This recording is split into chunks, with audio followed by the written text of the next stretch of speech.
Kipper Lee is a local singer-songwriter whose music is aligned with contemporary Christian and country music. Today, I talk one-on-one with the local singer-songwriter for this edition of Quintin's Close-Ups. And if you haven't already, subscribe to my YouTube channel and like Quintin's Close-Ups on Facebook. Kipper Lee, welcome to the award-winning Quintin's Close-Ups. Thank you, sir. Good morning to you. Oh, I appreciate it greatly. Good morning to you as well. I know that obviously you are a singer and songwriter who actually was born in West Virginia, but now, as you say on your Instagram bio, that you're sleeping in Charleston and dreaming about Nashville. Well, let me ask you this, Kipper.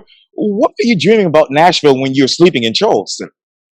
Well, I appreciate that question. It's, we've lived in Charleston, actually Mount Pleasant, for 14 years now, and absolutely love it. We'll plan on living here the rest of our lives if we can. But as a singer-songwriter and mainly country music, Nashville is where everything happens. So I dream about it often, being there more often than I am. And hopefully one day I'll get to spend more time than I do there. But right now I get to go about 4 times a year. Wow, that's amazing. What do you think Charleston is sleeping on musically? Oh, that's a great question. Not much. There's incredible musical talent all Charleston. I've had the privilege to know a lot of the folks that are playing music around Charleston. But as a songwriter, it seems like just Nashville is the reason why I want to be there, because there's so much writing that goes on. I spend a lot of time on Zoom writing. But no, Charleston has an incredible market. Eddie White's done an incredible job with Ball and the Green. It's an incredible venue to go to. The Windjammer, the Music Farm, and there's so many places to go. So I don't think we're sleeping on much. It's just as a country writer, Nashville tends to be where I lean to be as much as possible. When you are sleeping in Charleston, where else does your mind take you, Kipper? Oh wow, that's an incredible question. I'm married and I have 2 beautiful young daughters, one in college and one in high school, and my mind's probably there more than anywhere else in the world. It's just what am I doing to ensure my girls have the best life possible, and we're raising them the right way to be young, responsible young women. Wow, that's great to hear. I noticed on your website you said this: I write multiple genres of music, but most of my work falls into the country or contemporary Christian genres. When did your work fall into these particular genres? I'll say all my life I've been writing. As a young, probably teenagers, when I really started doing a little poetry and writing lyrics to songs, I was always a lyricist up until about 1.5 years ago when I said, I've got to learn to play some guitar so I can go play writer's rounds. But now I think it's just kind of always been that way. When I was younger, I grew up loving rock and roll, loving hip hop and rap, loved to dance. But when it came to when I wrote songs, it just kind of flew in more lyrical progression to be of a country genre. Wow. What genre would you incorporate into your music today besides obviously Christian and contemporary music? Well, country music's changing a lot, and it's a little more of a country pop feel. So that's really kind of where the trend of country music is going at the time.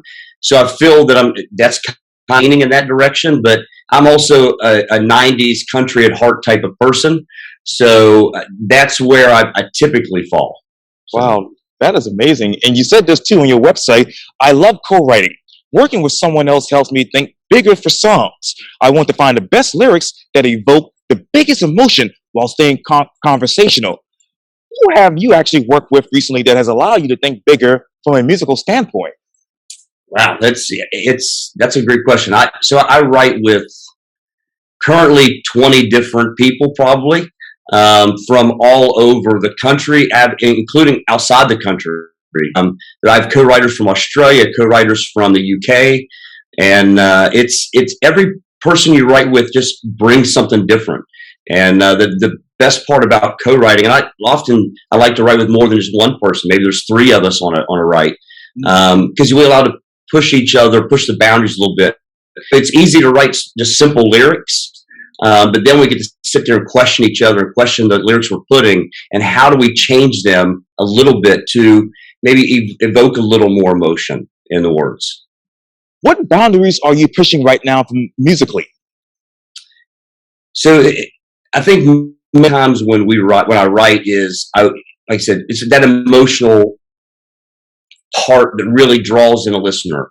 So, it's the first part of a song is got to have a great first line, and it's got to be something that catches the listener like, oh, what's this going to be about?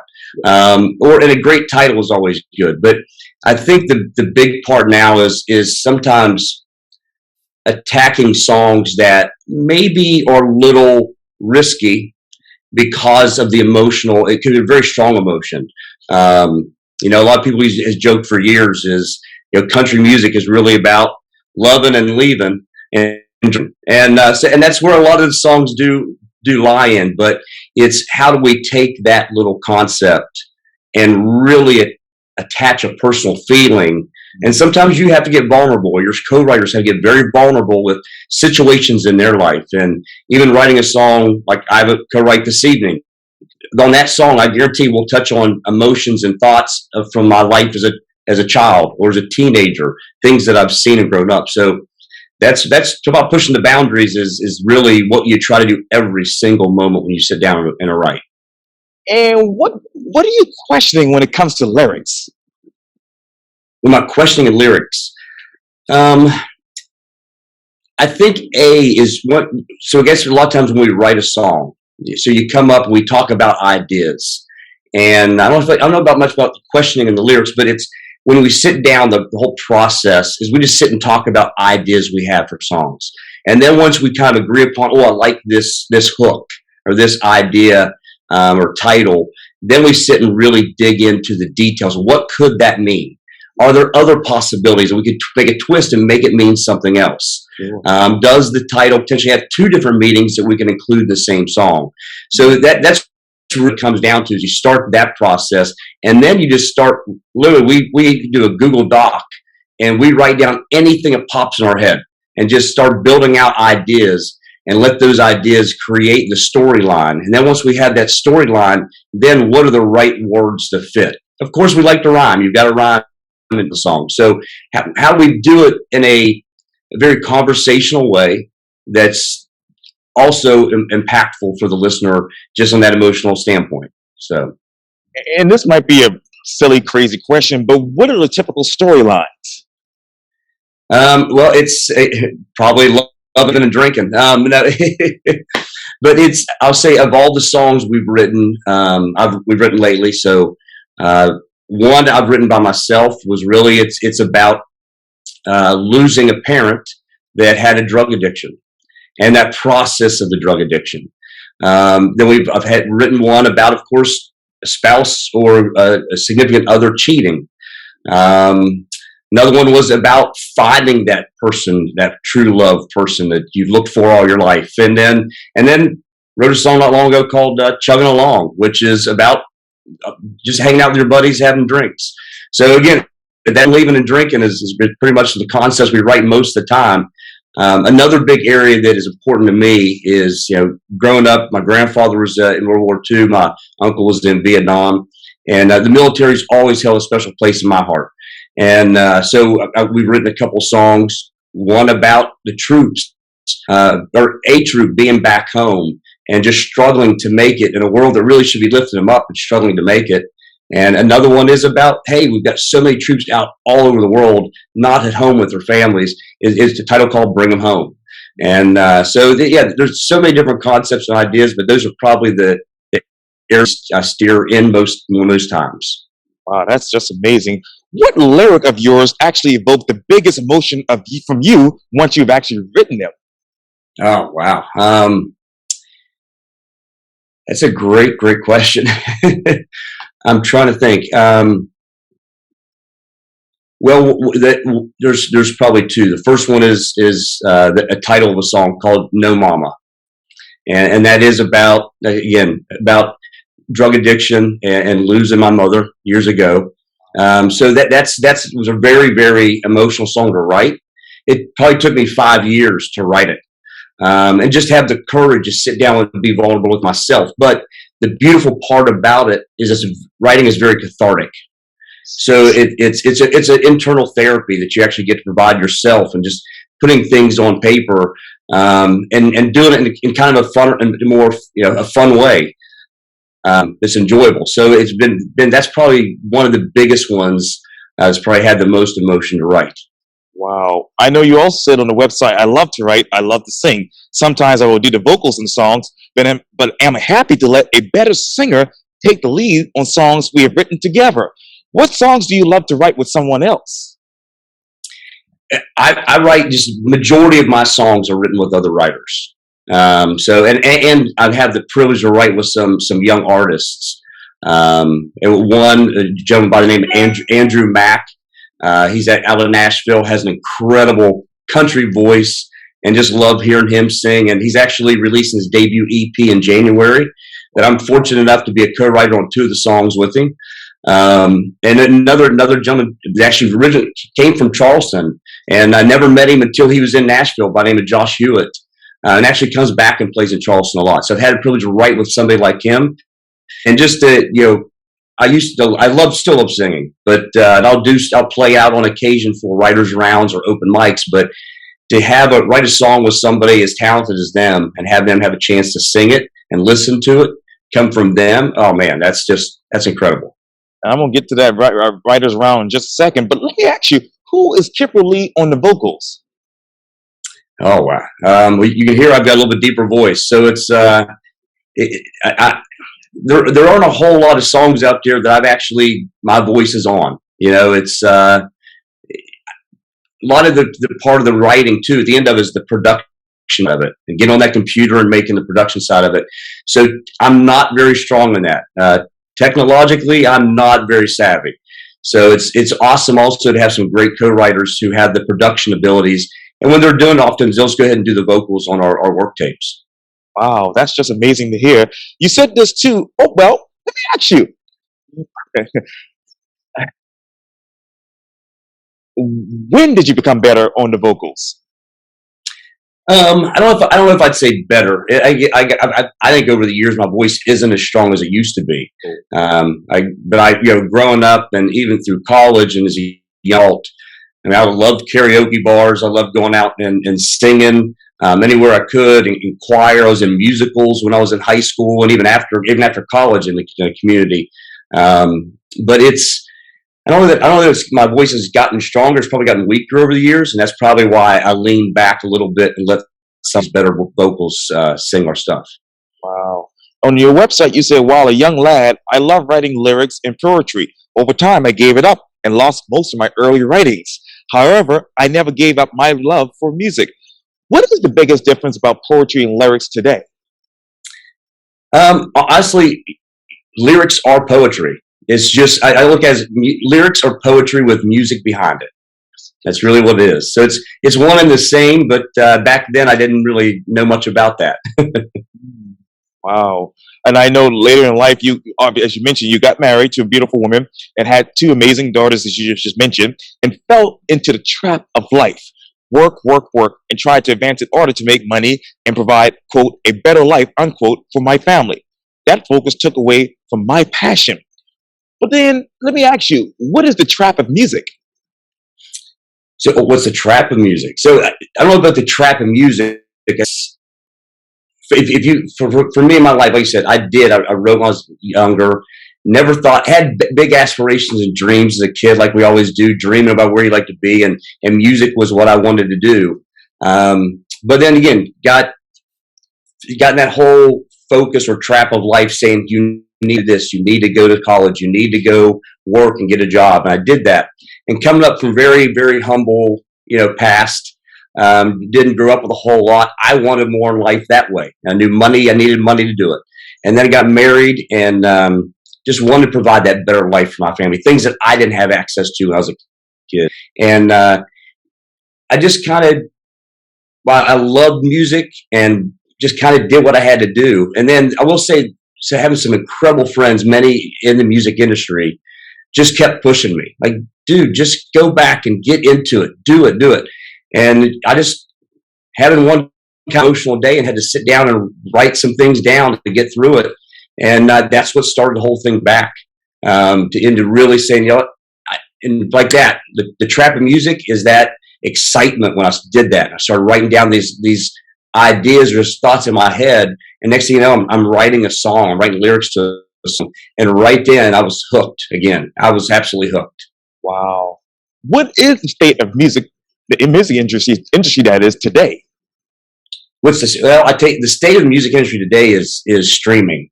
If you look at music, growing up, it was you had vinyl records, then we had tapes and CDs, and nowadays those are gone. And honestly, it's great for the consumer, but for the songwriter and the artist, it's not really that good anymore. It takes a ton of streams. I think I saw something written not long ago, like 3,000 streams to equal that of one CD. So for an artist and writers, we get snippets and snippets of what the money comes through the music. If I write a song and artist puts it out there, between the streaming agencies, the labels, the management, the artists, and then there's a little snippet down left over for the songwriter at the end of it. But that's not what most songwriters are in for. They just do because they love music. They love writing music. And that's why I do it. I'm blessed to have a day job that pays the bills. It allows me to pursue this dream of just writing music and putting music out. And so I'm extremely, extremely blessed to have both of what I need in life. What carries me to pay the bills and what carries me emotionally to strive every day to keep doing what I'm doing and writing music. What do you said that you need what you need for life. What do you need for music? Just the avenue to write it. That's all I need. It's it'd be incredible to have somebody take a song and be a #1 song in the world. That'd be incredible. Just because my music would then reach so many other people, but having the ability to sit and write music, express emotion with myself and with other friends. I've developed some incredible friendships with people all over the world since I've been writing. I think like right now I'm getting everything I need from music, except for the opportunity to do it more. So if I can do it full time and just write, oh my gosh, that'd be an incredible, yeah. Yes, it's going to happen. I know on your website you said this too. While co-writing in Charleston, South Carolina, I was encouraged to head to Nashville and join a songwriting conference to expand my abilities, opportunities, and network of writers. What were you able to do in Nashville that you really can't do here in Charleston? Well, so I can easily write with a lot of folks. I've actually met a lot of people in Charleston, have friends in the music industry in Charleston that we have the opportunity eventually we'll do some more writing. Sure. But it was an artist, Corinne Letourneau, that actually I wrote my first co-write with in Charleston. And she was talking to her about some ideas and stuff. She goes, Kipper, you've really got some awesome things here. You need to go to Nashville. And so I went online, started looking up, she goes, go to a conference. So I looked up conferences. There was literally one the next week with Nashville Songwriter Association International. And I saw NSAI had it. So I looked online, but it was sold out. So I couldn't get in, sent them an email. And on Monday, they emailed me and said, there's a spot available if you want it. But the conference started on Wednesday. So luckily, I was able to take some vacation, surprise my wife that I was leaving, going to Nashville for a few days, and took off. And that's where I immediately had an incredible organization like Nashville Songwriter Association that supports songwriters so much in the whole music industry. And through them, met so many co-writers at this conference. They call it Song Camp. And met so many people that from that point forward, I've been writing with weekly for 2.5 years. And it's been, so that's where I think Nashville really just opened the door to me to when it comes to songwriting. And when you look back at that conference to right now, what is the other biggest difference about that conference? I think you had a lot of people at the very same level. A lot of us were starting off with the idea of being professional songwriters. I just never had an opportunity to be in a room with 100 people all in the same boat. Now I'll say that there's many artists in there. That's where I met Andrew Mack. as an artist, he just wanted to learn how to be a better songwriter. So that's why he went. And but it was just an incredible environment to really promote songwriting and to better improve your ability to write songs. So you left the conference. Now, how do you pitch songs that is today, and still have success? Oh, that's a great question. So Nashville Songwriter Association, as a member of them, we have opportunities to meet with publishers. And I've also, through them, had an opportunity last year in 2020 and coming in 2021 to they have a song contest every year. And we had submitted a couple songs that both of them, one called Now I Do, that actually Andrew Mack will be releasing. Another one called Ho Ho Hold My Beer, which is a fun, just party Christmas song. And both those songs actually finished in the top 10 of around 3,000 songs. They finished in the top 10. And through that was able to earn an opportunity to sit down with the publisher. So I've had an opportunity to do that as well. And I'm part of organizations called like Discover Sooner, which gives opportunities to submit songs to publishers as well. But it takes a lot of time, and that's the one part of not being in Nashville. It's hard to network with some of the folks in Nashville to get in those rooms when you're not there full time. But I'm fortunate enough to have some co-writers in Nashville. And eventually, I said, even me and two of my buddies, we wrote a song for Darius Rucker. So maybe one day I'll just run into him at Target and I'll talk about music. Generally, I'll see him down here on King Street. I haven't seen him recently, but I'll give a good word for you as well. Let him know. Absolutely, I definitely will. And I know that obviously last year you were able to sign your first sync deal with a private employer along with many of your coworkers. You said that I picked up a guitar and took a lesson for the first time. What guitar lesson actually changed you musically? Well, so as a songwriter, we tend to talk about the writers' rounds and even open mics. When you go to Nashville, a lot of the writers' rounds out there's tons of other songwriters. You can meet with other songwriters, but you never know if there's going to be a publisher or somebody sitting in the room that hears a song. So I was able to do my first writers' round with a co-writer buddy who actually played the song for me. I did 2 songs. He played it for me. I sang. But it wasn't enough for me. So luckily I'm friends with an incredible guitarist in Charleston by the name of Scotty Fryer. And I reached out to Scotty. I was like, hey, I need a couple guitar lessons. So I bought a guitar, went in and did some lessons from Scotty. And I'd probably embarrass Scotty if I played live right now. I'm not that good. But I'm getting better. And it's allowed me the opportunity to now play writers' rounds and open mics and some of this original music in hopes that an artist or publisher will hear it and go, ooh, I like that. Let's talk. Yeah. Okay. This might be a simplistic question here, but what is your approach to the stage, obviously, performing on stage, I should say? To do as best I can without messing up as much as I will. Honestly, it's I get up on stage, I just try to have fun. And I sit and talk and joke with the other songwriters up there a little bit and have some fun with it if I can. And it's depends on the crowd. So you read the crowd. Is this a crowd? Is a quiet room? Will a more emotional song be good? That's kind of really hits the heartstrings, or you need to have a more upbeat and have a more fun song? Or is this a loud party room? They're probably not going to hear much of anything. So you got to have a really good starting line that's going to make somebody stop and turn their head. Yes, indeed. Yeah. Absolutely. Which one of your songs best describes your career? Oh, wow. That's a great question. Maybe even hard to answer. I mean, we've written so many songs in the last few years. To describe my career, gosh, that's a stumper. I don't know. That's a stumper. I'd have to really put a lot of thought into that. And maybe a song called "Fake It," and it's not about songwriting, but it's actually about a relationship. It's like who's struggling and they're trying to get the relationship back together, and it's like, let's fake it till we make it. Yes. And so it's like right now is maybe I'm just maybe that's where it is. I've been faking it until I make it, and I'm becoming really good. Yes, absolutely. Speaking of right now, Kipper, what is on your musical playlist? What are you listening to?